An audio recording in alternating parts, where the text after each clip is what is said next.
नमस्ते। हमारी मेवाड़ की सीरीज चल रही है। इसमें जो है भाग 6 तक हम पहले देख चुके हैं और आज हम इसी का भाग 7 देख लेते हैं। महाराणा जयसिंह तक हम पहले देख चुके हैं। इसमें हम महाराणा अमर सिंह सेकंड से शुरू करते हैं। महाराणा अमर सिंह द्वितीय 1698 से 1710। पिछले वाले में हमने देखा था कि महाराणा जयसिंह ने औरंगजेब से संधि कर ली थी और जजिया के बदले उनको पूर्व मांडल और बदनौर के जो कस्बे हैं, परगने हैं, वो दे दिए थे। ठीक है। और 1707 में उत्तराधिकार का युद्ध शुरू हो गया था। मुख्यतः आजम और मुअज्जम के बीच। ठीक है ना। और इन्होंने जो है शहजादे मुअज्जम का पक्ष लिया और मुअज्जम ने जो है वो परगने इनको वापस लौटा दिए जजिया के बदले। ठीक है। जजिया के बदले जो परगने दिए थे और इन्होंने जो 1 लाख सालाना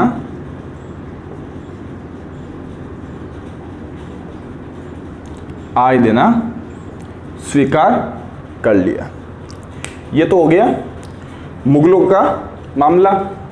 आजम और मुअज्जम जो है दोनों औरंगजेब के लड़के थे और उत्तराधिकार युद्ध हुआ। उसमें मुअज्जम जो है वो बहादुर शाह के नाम से, बहादुर शाह प्रथम के नाम से जो है बादशाह बन गया। मेवाड़ के महाराणाओं की आर्थिक और राजनीतिक स्थिति जो है वो धीरे धीरे पतन की ओर अग्रसर थी। तो उसका फ़ायदा उठाकर आसपास के जो राजा महाराजा थे उन्होंने भी मेवाड़ की शक्ति की अवहेलना करनी शुरू कर दी थी। ऐसा ही वाकया हुआ जब महाराणा अमर सिंह का राज्याभिषेक हुआ। उस समय डूंगरपुर, बांसवाड़ा और ये देवलिया, ये है प्रतापगढ़। ठीक है। यहाँ के रावत ने जो महाराणा को राज्याभिषेक के समय टीका दस्तूर दिया जाता है,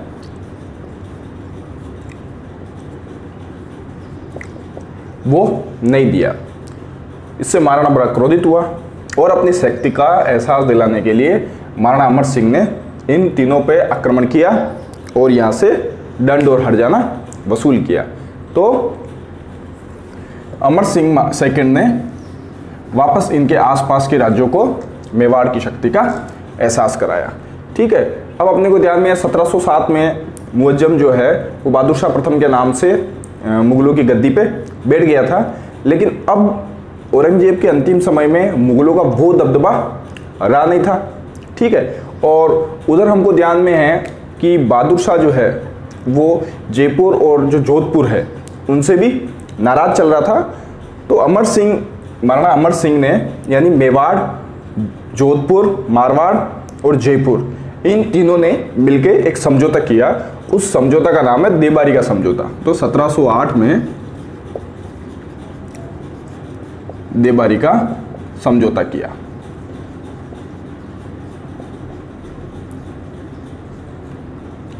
यह समझौता किस किस के बीच में हुआ? मेवाड़, मारवाड़ और जयपुर। मारवाड़ में था अजीत सिंह और जयपुर में जय सिंह।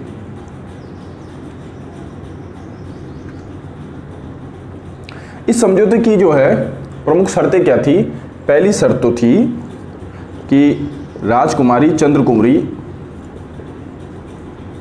जो मेवाड़ की राजकुमारी थी, इसकी शादी कराई जयपुर के राजा जय सिंह से।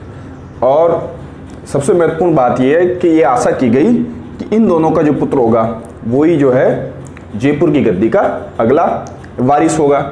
दूसरा जो समझौते की शर्त थी वो थी कि अजीत सिंह मतलब मारवाड़ और जयपुर दोनों को जो है अपने राज्य पे पूरे अधिकार दिलाना। ठीक है,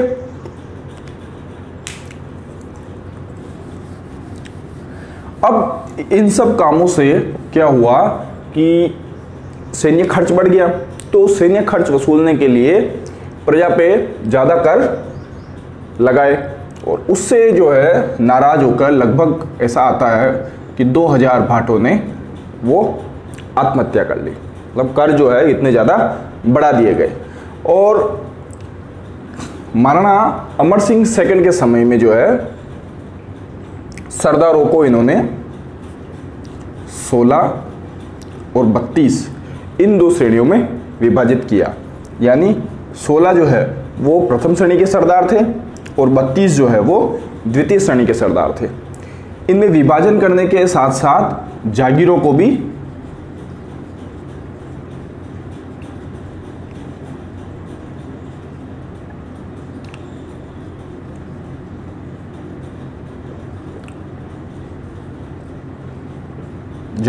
उनकी निश्चित कर दिया।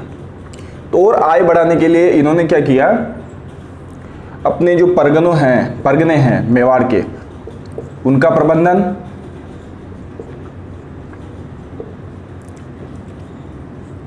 दरबार में बैठने उठने सबका तरीका, कौन सरदार कहाँ बैठेगा, कौन सा सरदार कितना महत्वपूर्ण होगा, ठीक है, ये सब जो तरीके हैं उन्होंने फिक्स किए। इसके अलावा तलवार बंधाई के नियम भी जो है इन्होंने निश्चित कर दिए। इस प्रकार महाराणा अमर सिंह का मोटा मोटा ये रहा कि इन्होंने राजस्व के स्रोतों को भी हासिल करने की कोशिश की। कुल मिला के जो कुंभा और सांगा और महाराणा प्रताप और इनकी जो परंपरा लगातार चल रही थी, तो मेवाड़ की शक्ति को वापस बढ़ाने के लिए इन्होंने ये सब प्रयास किए।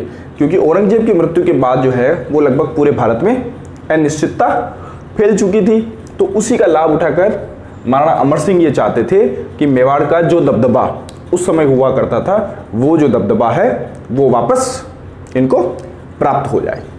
ठीक है, अब हम आगे चल लेते हैं। इनके बाद जो है वो गद्दी पर बैठे संग्राम सिंह सेकंड।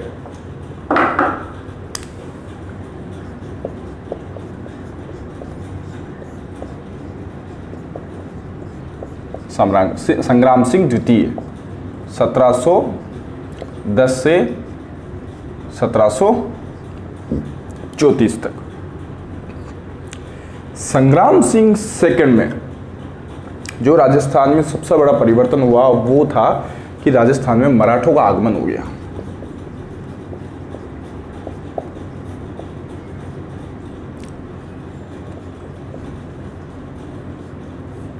और मराठे जो है लगातार धावे मारे जा रहे थे। उनको जो है चोट और लूटपाट करने के अलावा कोई काम था नहीं। राजस्थान के राजाओं को उन्होंने त्रस्त कर दिया था। ठीक है ना। तो संग्राम सिंह ने मराठों की समस्या का स्थायी हल खोजने का निश्चय किया और इन्होंने यह निश्चय किया कि हुडा में एक सम्मेलन बुलाया जाए। ठीक है ना। लेकिन उससे पहले जो है इनकी मृत्यु हो गई। इसलिए हम देखते हैं कि हुडा का जो सम्मेलन हुआ उसमें जगत सिंह सेकंड वो बाद में उस सम्मेलन के अध्यक्ष रहे। जय सिंह के नेतृत्व में वो सम्मेलन बुलाया गया था। ठीक है ना। दूसरा जो है इनके काल में कलीला दमना, ये पंचतंत्र पर आधारित एक चित्र शैली है। ठीक है। इन चित्रों का जो चित्रण है वो महाराणा संग्राम सिंह सेकंड के काल में हुआ। ठीक है। इन्होंने सहेलियों की बाड़ी का निर्माण करवाया और सीसारमा में, उदयपुर में सीसारमा गांव है एक, वहां जो है वैद्यनाथ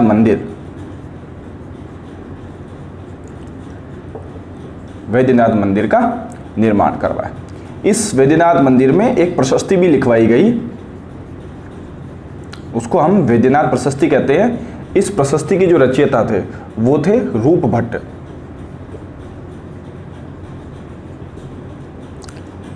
पांचवा जो सबसे महत्वपूर्ण और सबसे अच्छा इन्होंने काम किया जोधपुर में अजीत सिंह के और दुर्गादास के, वीर दुर्गादास के आपसी वैमनस्य हो गया था। अजीत सिंह किसी के कहाव में आ गया और उन्होंने जो है दुर्गादास को वहाँ से रवाना कर दिया। वो दुर्गादास जो है संग्राम सिंह सेकंड के शरण में आए और संग्राम सिंह जी ने उनकी वीरता का आदर करते हुए उनको विजयपुर की जागीर दी पहले तो, ठीक है ना, विजयपुर की जागीर दी और रामपुरा का हाकिम उनको नियुक्त किया। और फिर अपने को ध्यान में है कि क्षिप्रा नदी के तट पे जो है उनका देहावसान हो गया था, ठीक है ना। कर्नल टोड ने एक बड़ी बात कही संग्राम सिंह सेकंड के लिए। इन्होंने कहा कि बप्पा की गद्दी का जो अंतिम गौरव है वो संग्राम सिंह सेकंड था। यानी संग्राम सिंह सेकंड के बाद ऐसा कोई भी व्यक्ति नहीं हुआ जिसको हम ये कह सके कि बप्पा की गद्दी का गौरव है। बप्पा की गद्दी के गौरव जैसे कुंभा हुए, सांगा हुए, महाराणा प्रताप हुए, ठीक है, अमर सिंह को भी आप मान सकते हैं। उसके बाद आपके राज सिंह सेकंड हुए, अमर सिंह जो है सेकंड हुए। तो इस प्रकार संग्राम सिंह सेकंड को भी कर्नल टोड ने कहा कि बप्पा की गद्दी का अंतिम गौरव है, ठीक है। किसने कहा, अपने को ध्यान में रखना है, टाड ने गौरव कहा किसकी गद्दी का, बापा की गद्दी का अंतिम गौरव।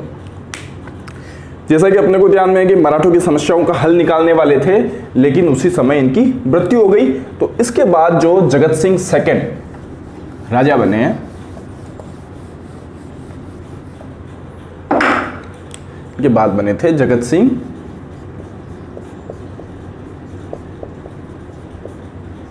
सेकंड। ये बने थे 1734 से लेके 1751 तक। इनके काल में हुआ था हुल्डा सम्मेलन।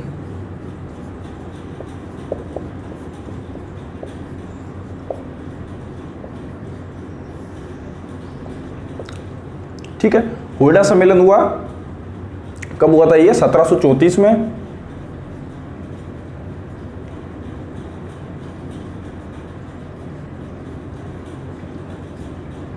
जुलाई 1734 में।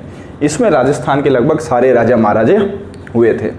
मारवाड़ के राजा, बीकानेर के, मेड़ता के, नागौर के सारे जो राजा है वो यहाँ हुडा, ये भीलवाड़ा के पास एक कस्बा है, अजमेर और भीलवाड़ा के बॉर्डर पे, वहाँ एक कस्बा है ये, वहाँ ये सम्मेलन हुआ। और ये जो बुलवाया था ये जयसिंह ने बुलवाया था, जयपुर के राजा, ठीक है। और इसके अध्यक्ष बने थे जगत सिंह सेकंड। जगत सिंह सेकंड जो है वो इसके अध्यक्ष बने। इसमें यह तय हुआ, जुलाई अपने को ध्यान में है कि वर्षा ऋतु, अगस्त सितंबर में अपने यहाँ वर्षा ऋतु चलती है। तो बारिश के बाद जैसे ही बारिश खत्म हो जाएगी, सारे राजा जो है कहाँ इकट्ठे होंगे, रामपुरा में।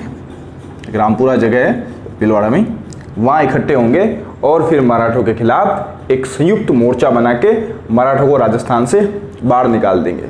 लेकिन इनकी आपसी फूट और एक दूसरे के प्रति वैमनस्य, इस कारण जो है ये रामपुरा इंतजार करता रहा और बारिश के बाद जो है कोई भी राजा महाराजा वहाँ इकट्ठा हुआ नहीं और मराठों का कोई स्थायी समाधान ये लोग कर नहीं पाए। जगत सिंह सेकंड के काल में ही अपने को ध्यान में है 1734 से 1751, तो 39 में नादिर शाह का आक्रमण हुआ था, तो इनके काल में ही नादिर शाह का आक्रमण भी हुआ। नादिर शाह का आक्रमण हो गया, प्लस पेशवा बाजीराव फर्स्ट मेवाड़ आया था और उसने मेवाड़ से चौथ वसूली का एक समझौता किया, जिसके अंतर्गत मेवाड़ ने यह तय किया कि एक निश्चित राशि चौथ के रूप में मराठों को दी जाएगी। तो टोड का जो कथन है संग्राम सेकंड के लिए वो एकदम सही कथन है। उसके बाद के जो लोग हैं, अब इन्होंने मराठों को चौथ देना स्वीकार कर लिया था। इन्होंने जयपुर का उत्तराधिकार संघर्ष हुआ, ईश्वरी सिंह और माधो सिंह के बीच।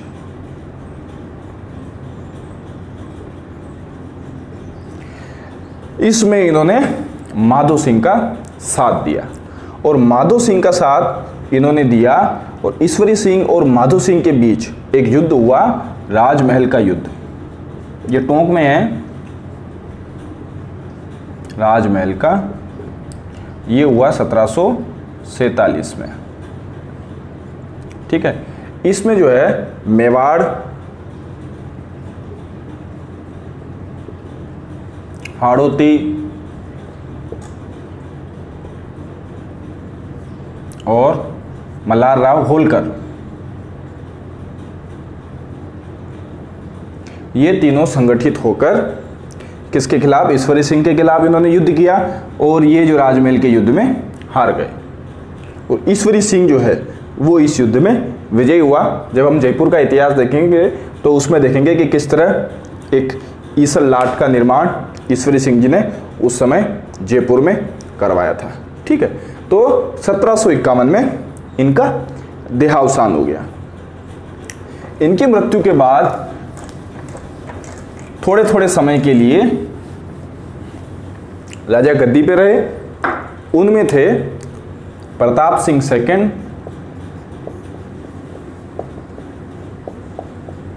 ये रहे 1751 से 54 तक। ठीक है, और राज सिंह सेकंड, ये रहे थे 1754 से 61 तक। राज सिंह सेकंड जब इनकी मृत्यु हुई तो इनकी जो हाड़ी रानी थी, जाली रानी सॉरी, वो गर्भवती थी और उनका बेटा हुआ था रतन सिंह। ये बाद में पैदा हुआ, मृत्यु के बाद। ठीक है, तो चूंकि ये निसंतान मरे थे तो इसके बाद जो है राजा बने अरी सिंह। अरी सिंह सेकंड, ये राजा बना 1761 से लेके 1773 तक। अरी सिंह सेकंड है, बड़ा क्रोधी स्वभाव का आदमी था। इसका मिजाज हमेशा गर्म रहता था, सामंतों से इसकी कभी बनी नहीं। इस वजह से क्या हुआ कि सामंतों ने जब रतन सिंह पैदा हो गया तो ये कोशिश की कि रतन सिंह को मेवाड़ की गद्दी दिला दी जाए। इस वजह से दोनों ने ही मराठों को, दोनों ही पक्षों ने मराठों को पैसे खिलाए। इन्होंने खिलाए होलकर को पैसे इस पक्ष ने, और इसने खिलाए पेशवा को पैसे।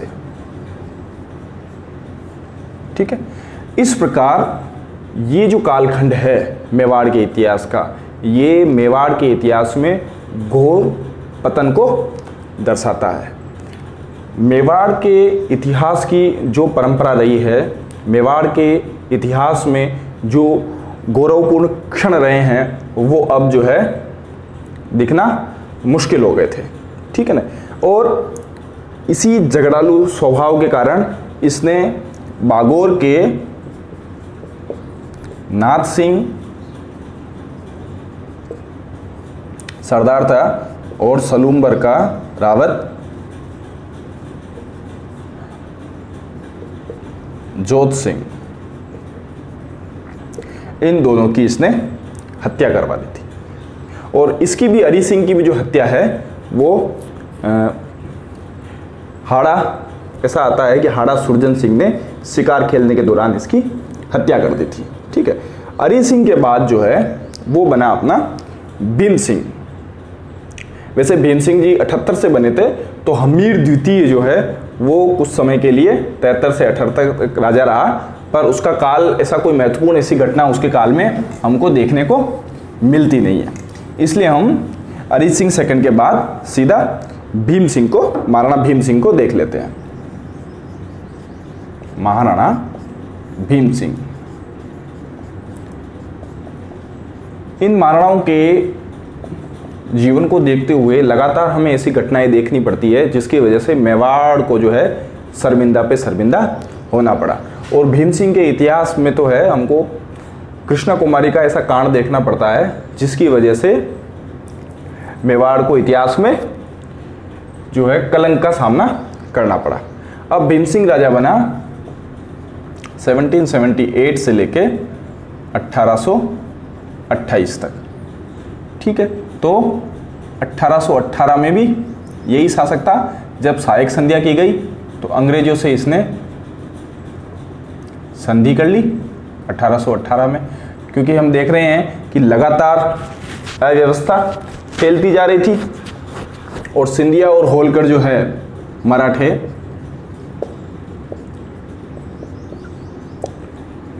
वो मेवाड़ के आसपास के क्षेत्रों में लगातार लूटमारी करते जा रहे थे। एक प्राणी इस काल में और हुआ, अमीर खां पिंडारी। ऐसा माना जाता है कि ये जो पिंडारी थे ये मराठों के शिकारी कुत्ते थे। ठीक है, राजस्थान में इसका दबदबा और इसकी लूटमार भी फैलती जा रही थी। लगातार अव्यवस्था हो गई थी। चुंडावतों और शक्तावतों में, ये मेवाड़ के प्रमुख सामंत हैं, तो चुंडावतों और शक्तावतों में भी आपस में खींचतान शुरू हो गई थी। और ऐसा मानते हैं कि महाराणा भीम सिंह एकदम इससे असहाय हो गया और ये केवल अपने महलों में ही निवास करता था। अत्यंत अयोग्य शासक था। इसने कोशिश भी की होगी लेकिन उसका कोई फायदा इसको मिला नहीं। इसके जो है सामंतों ने इसकी बात को मानना अस्वीकार कर लिया। आपस में उनकी खींचतान चल रही है। वो आप कल्पना करिए, सिंधिया होलकर लगातार आसपास के क्षेत्रों को लूट रहे हैं।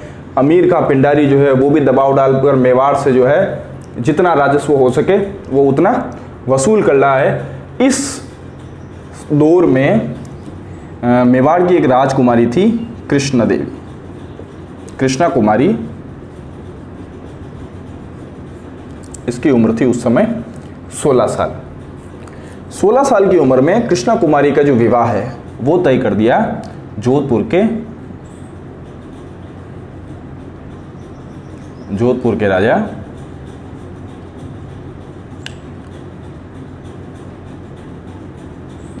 ठीक है, उसकी मृत्यु हो गई तो उसके बाद बना मान सिंह।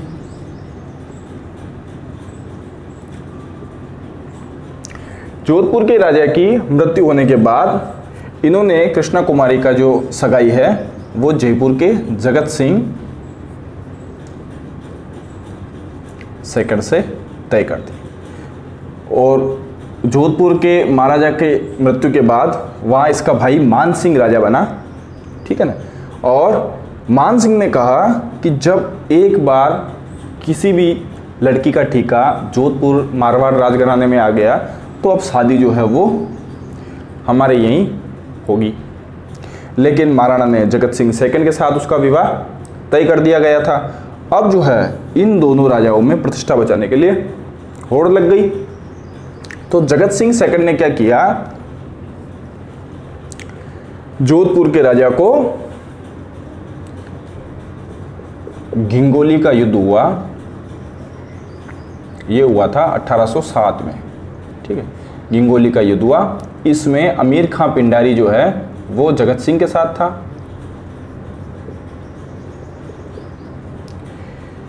और इन्होंने जो है मान सिंह को उस युद्ध में हरा दिया और पूरे राजपूताने में जो है बड़ी चर्चाएं होने लगी। दोनों में विद्वेष बढ़ने लग गया। तो अब दुर्भाग्य मेवाड़ का देखिए कि अजीत सिंह चुंडावत सरदार था और आपका अमीर खां पिंडारी, इन दोनों ने महाराणा को सलाह दी कि इस झगड़े से निपटने का एक ही तरीका है कि कृष्णा कुमारी को जहर दे दिया जाए।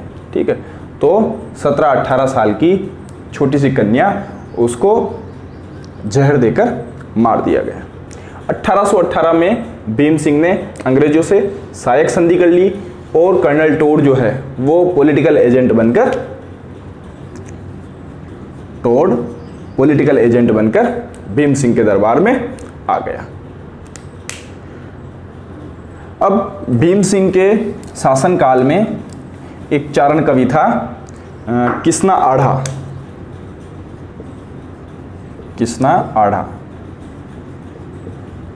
ठीक है, इसने भीम भीम विलास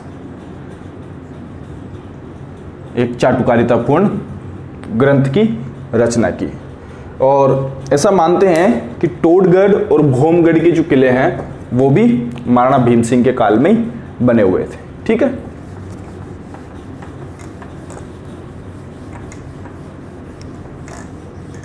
अब इसके बाद हम देख लेते हैं जवान सिंह। अब महाराणा भीम सिंह की मृत्यु के बाद उनके पुत्र जवान सिंह ये मेवाड़ की गद्दी पर बैठे।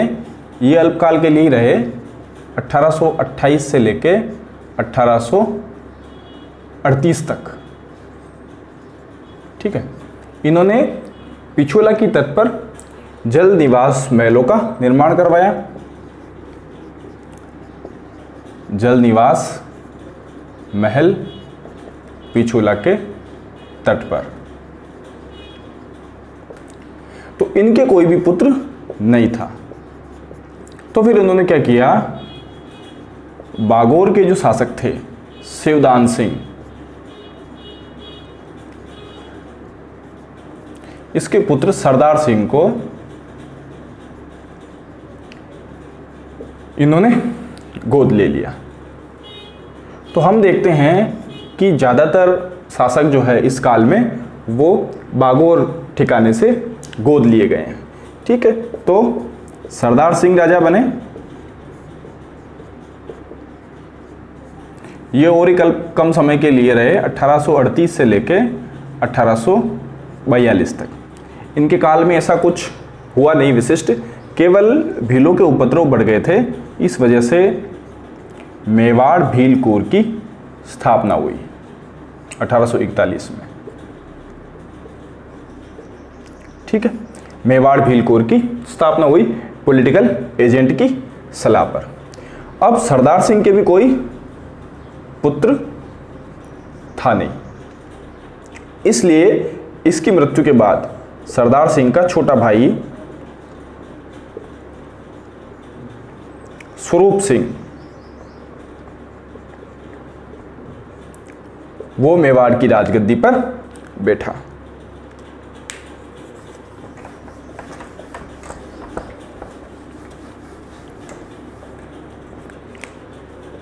महाराणा स्वरूप सिंह।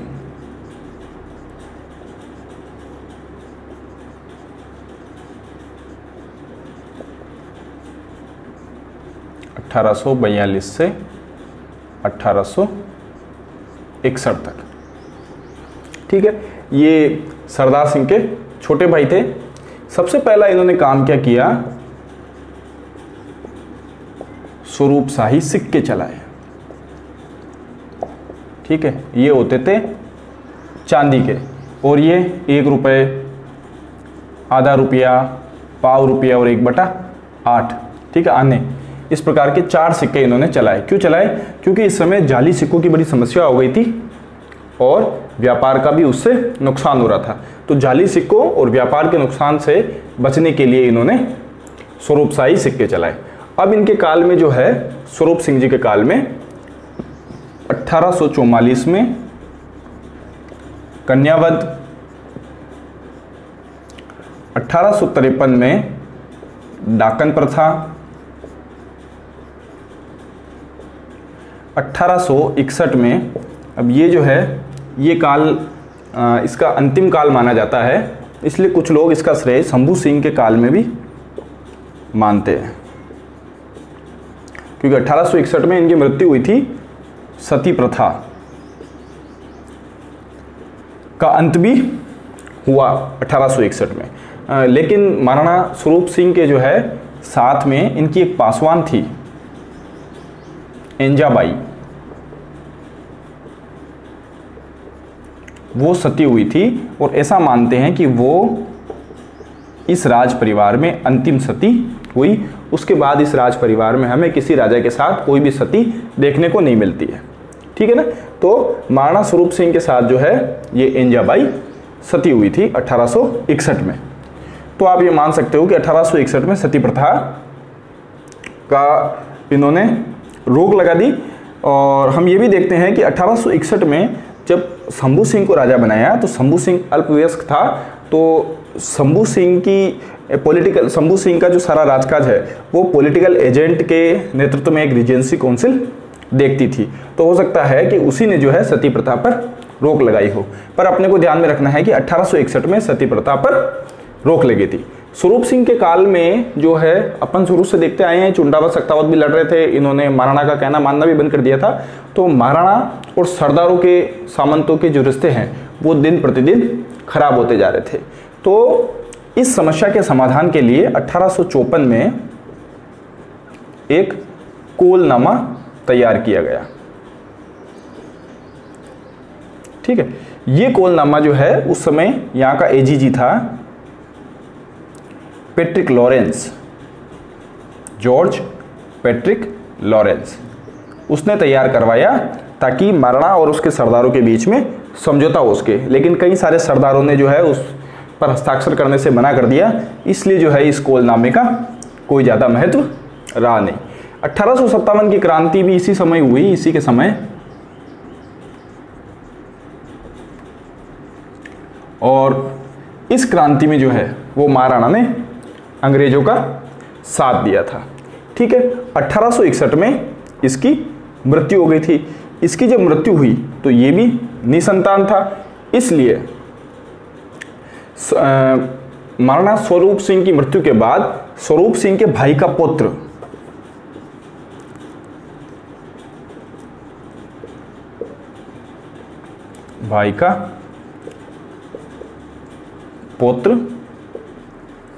शंभू सिंह ये शासक बना। तो अपने को जो ध्यान रखने वाली बात यह है, एक तो स्वरूपशाही सिक्के, चांदी के सिक्के होते थे, 4 प्रकार के सिक्के थे। कारण क्या था? व्यापार में नुकसान हो रहा था जाली सिक्कों के कारण, उसको रोकने के लिए ये सिक्के चलाए थे। ठीक है, 1844 में कन्यावत पर रोक लगाई गई, 1853 में डाकन प्रथा पर रोक लगाई गई, 1861 में सती प्रथा पर रोक लगाई गई। ये हो सकता है कि ये जो है महाराणा स्वरूप सिंह के मृत्यु के बाद रोक लगाई गई, क्योंकि महाराणा स्वरूप सिंह के साथ पासवान इंजाबाई जो है वो सती हुई थी। इसके बाद आपको राज परिवार में सती के प्रमाण नहीं मिलते हैं। इनकी लड़ाई झगड़े, सरदारों के और इनके बीच के लड़ाई झगड़े सुलटाने के लिए पैट्रिक लॉरेंस ने एक कोलनामा तैयार करवाया था, लेकिन सरदारों के साइन नहीं होने से इसका महत्व जाता रहा। इसकी मृत्यु के बाद जो है शंभू सिंह जी राजा बने, और वो भी जो है बागोर ठिकाने से संबंध रखते थे। तो अपने को ये भी ध्यान में रखना है कि बागोर ठिकाने से ही जो है सबसे ज़्यादा शासक अपने को मेवाड़ में देखने को मिलते हैं। अब हम देख लेते हैं महाराणा शंभू सिंह।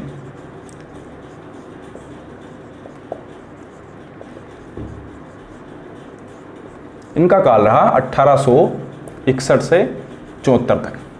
चूंकि ध्यान में है कि ये अल्पवयस्क थे,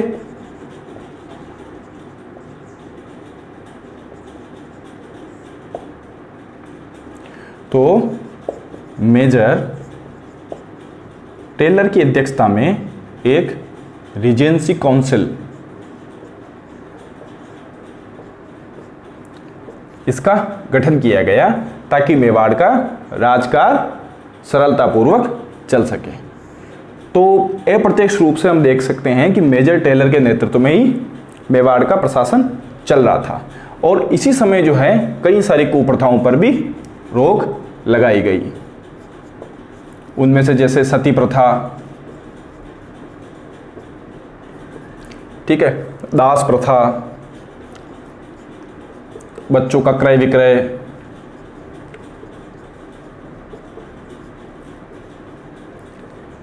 और ये सब हमें देखने के कब मिलते हैं इन कुप्रथाओं पे रोक, जब अंग्रेज यहाँ आ गए थे। ठीक है, तो उन्होंने ही प्रयास किए कि ये जो कुप्रथाएं हैं वो राजपूतों में, क्योंकि उनको भी तो कुछ न कुछ ऐसा दिखाना था कि उनकी संस्कृति जो है वो हमारी यहाँ की संस्कृति से श्रेष्ठ है, और कुछ जो अव्यवस्थाएं और सामाजिक कुप्रथाएं यहाँ चल रही थी उनको रोका जाना भी जरूरी हो गया था। इस प्रकार इस काल में एक शंभू पलटन, नई सैनिक पलटन का निर्माण हुआ। ठीक है, और मेजर टेलर की जो रीजेंसी काउंसिल थी उसने नई प्रकार की अदालतों का भी प्रचलन यहाँ किया,